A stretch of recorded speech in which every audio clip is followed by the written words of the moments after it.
আসসালামু আলাইকুম রহমতুল্লাহি ওবরাকাত। সম্মানিত দিনী ভাই বোনেরা, আলোচনা করব রাসূলুল্লাহ সাল্লাল্লাহু আলাইহি সাল্লাম বলিয়াছেন, এমন কতক লোক আছে যাহারা সৎ কাজের প্রচার ও প্রসার করে এবং অসৎ কাজে প্রতিরোধ করিতে থাকে।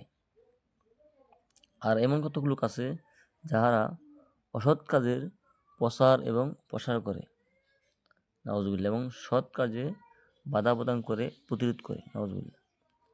নবীজি বলছেন, যাহারা সৎ কাজের প্রসার ও প্রচার করে এবং অসৎ কাজের প্রতিরোধ করে, তাহাদের জন্য রয়েছে সুসংবাদ। সুবহানাল্লাহ।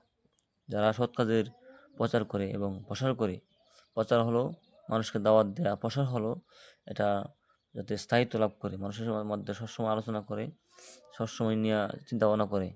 যারা সৎ কাজের প্রচার করে এবং প্রসার করে, আল্লাহ রাব্বুল আলামিন পরকালে তাদের জন্য রয়েছে সুসংবাদ।